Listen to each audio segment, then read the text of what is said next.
Hi there, everyone. Thanks for joining me again. I actually don't have a library haul to bring you because I didn't have any holds.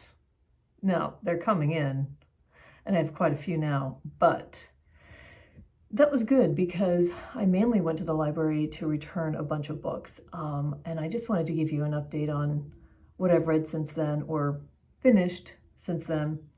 And I also picked up a book while I was at the library that I wanted to give you some feedback on. And also I was looking at the fact that it's the first quarter, except it's more than a quarter now. But I was just looking at the books that I've read for the last 4 months instead of the last 3 months. And even though I'm late to giving a quarterly review, which I've never really thought about, I don't really look at my reading that way. But since I saw a couple other reviews, I thought I would just make it 4 months. And because I don't break up, actually on my list of books I've read for the year, I don't break it up in months. I tried that and I just lose track. So yeah, I look back at my reading and it's pretty interesting to look back on your reading. So I thought I would just share that with you. There's I'm sure a few of you that like stats. I don't keep stats. I don't keep up with Goodreads or Storygraph, but I just keep this running list in a Word document of books that I've read for the year. And I rate them good, very good, excellent, not so good, things like that. So I'll give you an update on my reading first. I finished Little Blue Encyclopedia for Vivian by Hazel Jane Plant. This is Canadian. I didn't know what it was the last time. She's a Canadian writer. This is done by a tiny press in Canada called Metonymy. I'm sure I'm not pronouncing that right. This is just a wonderful story about a woman who I don't know if she's named, but her friend has died. Her friend Vivian has died. We're not told how she dies. The friend, the protagonist writing the story, the narrator, is a straight trans friend of Vivian, and Vivian is a queer trans woman. And they were friends. It was a really important friendship for the narrator.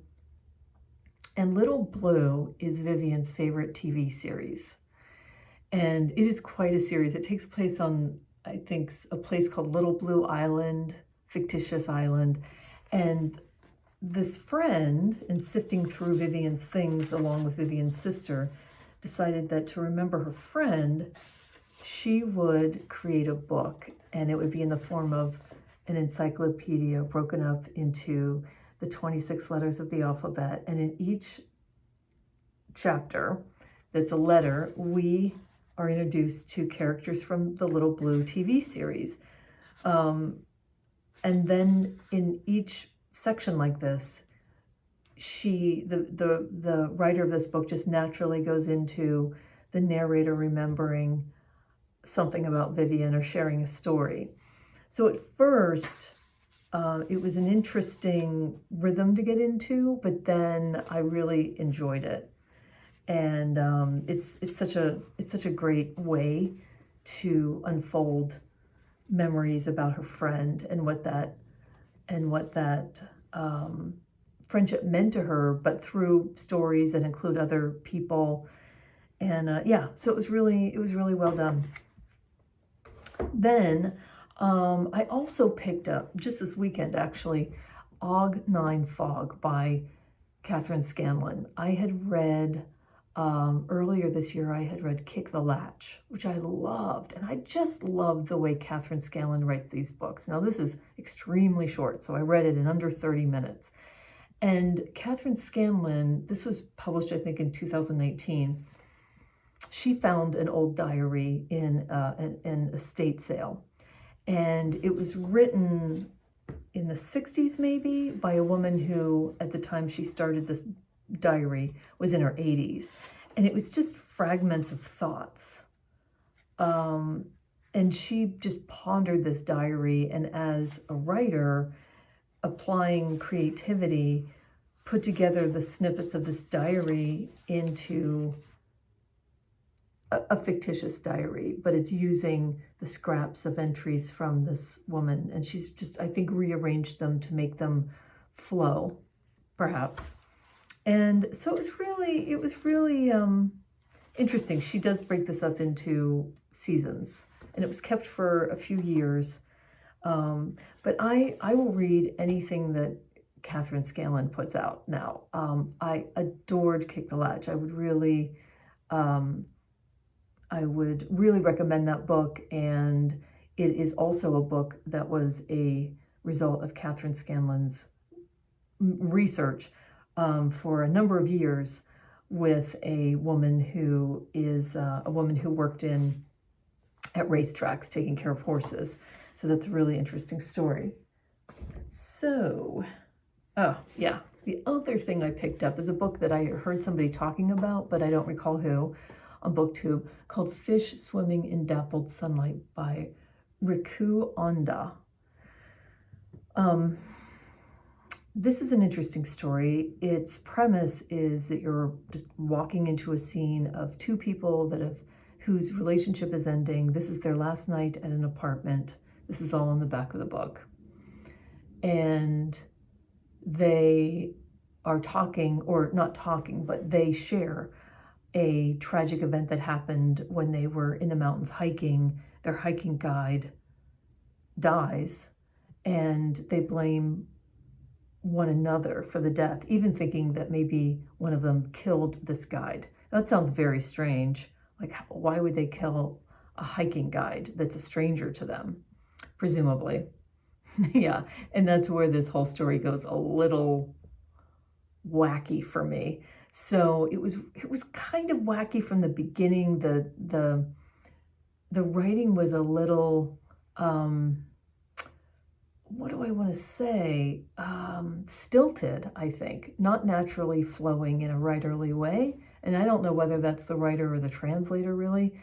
But then there is added just a contrivance too far for me. And I don't want to spoil the book for somebody who's going to read it and will enjoy it. But yeah, it just became a little wacky real fast. And I just stopped reading it. So there you go. I wish I could say more, but I don't want to spoil it. I have started the next book in the Barchester trilogies, which is Dr. Thorne. I'm about 50 pages in, and it's going slow right now. And I'm probably because I'm being introduced to a bunch of new characters, the Gresham family in a different part of Barchester, and then the Thorne family of Dr. Thorne. And there's some background to Dr. Thorne's niece, and there's the Gresham history. So it's not flowing yet. I'm a little confused. I'm just hanging in there. I'm just hanging in there with Trollope. So that's what's going on there. And I still have this book because, I don't know, I stopped reading it like 100 pages in. Yeah, maybe 146 pages in. So I don't know what's going to happen. It started to get a little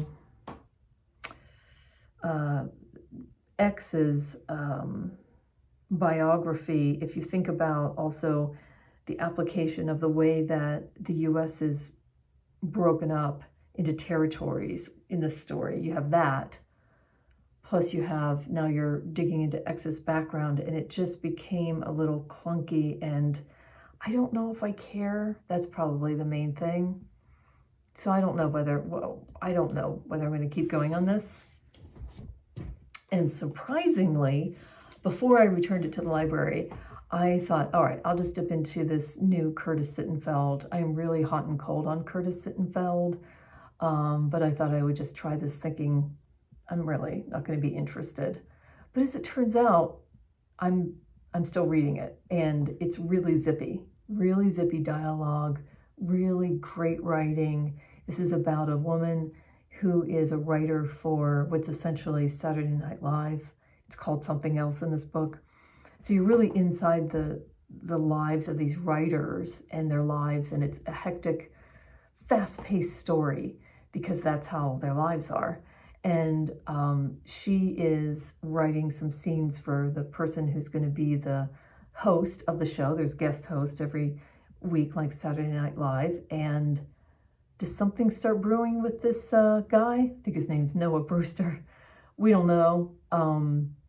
But there's some, I don't know if you want to call it sparks, but she is very aware of the fact that, you know, she's in an industry where a lot of guys are dating women, and the power dynamic is strange and misogyny is present. So she's a very strong feminist. We'll see where this goes, but I'm still reading it, so I don't know. The main character's name is Sally, by the way, but she's called something else in this story, so that's what I'm used to her being called. Can't remember what it's a nickname. Everyone has nicknames in this book, you know, because it's like a writer's joke that they all have nicknames, you know, and they're all living goofy lives because they're up half the night writing sketches and for during the week for the show, because it's a weekly live show. So, all right, that's what I'm reading. Who knows what I'll be reading by the time I pick things up from the library. But moving to my reading stats, just want to do something on this computer while I'm talking. Okay, what have I read in the last 4 months? 36 books. I don't have reading goals as far as numbers, but last year I read like 68 books. So, whatever that means. 3 were memoirs. I have not read any nonfiction, which is weird for me, other than these 3 memoirs. I read such great nonfiction last year, which is usually the case, but not yet. 3 memoirs. One of them was called Also a Poet. One was an Annie or No, which was The Years, which I didn't like as much as Happenings. And then one was from the Women's Prize shortlist, which was Homesick by Jennifer Croft, and that was fine. So then I looked at the type of fiction, because all other books I read were fiction, and I was able to break it up into what I will call, what am I going to call it? Classics, like Trollope, things written a long time ago, and what I will call contemporary and or modern classics. But most were modern and most were contemporary.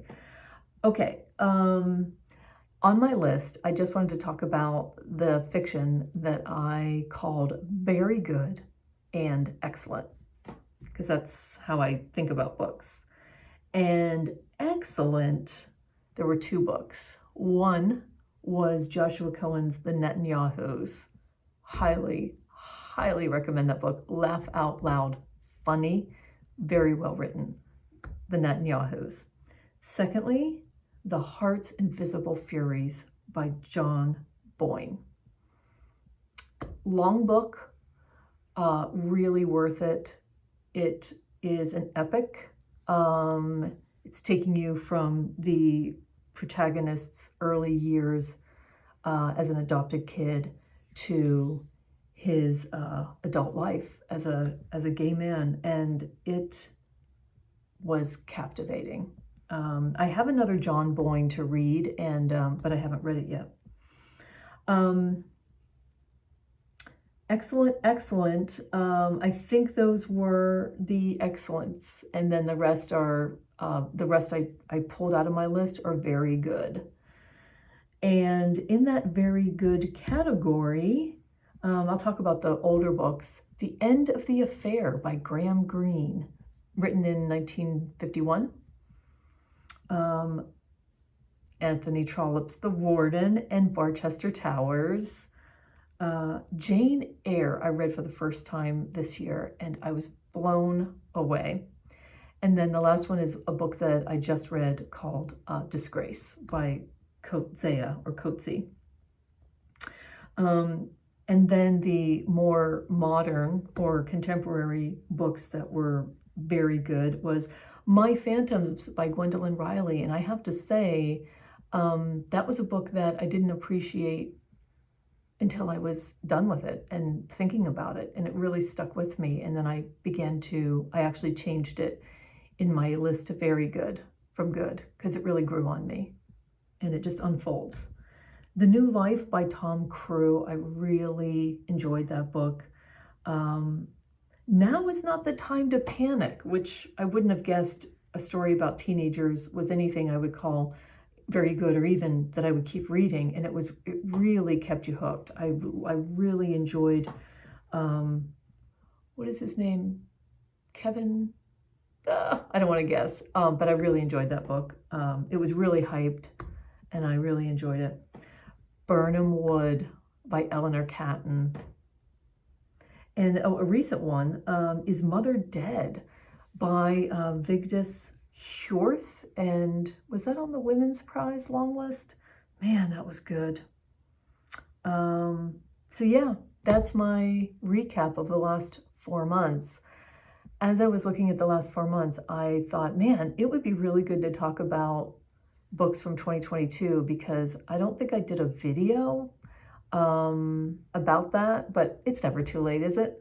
For me to talk about some of my interesting reads, especially my nonfiction, because I had a good nonfiction reading year last year, as I normally do. And I read some really good ones that stuck with me. So I'll get to that, but I just wanted to record this now and maybe get this out by Wednesday, because I didn't have a library haul. So thanks for joining me once again, and I would love to hear your thoughts about especially these books that I thought were excellent, whether you have read any other Joshua Cohen's or John Boyne books, because they are high on my list as authors I want to keep reading. And yeah, I'll keep going on my Anthony Trollope and my Curtis Sittenfeld, even though that's a real shock to me. And I hope you have a good week. Thanks for joining me.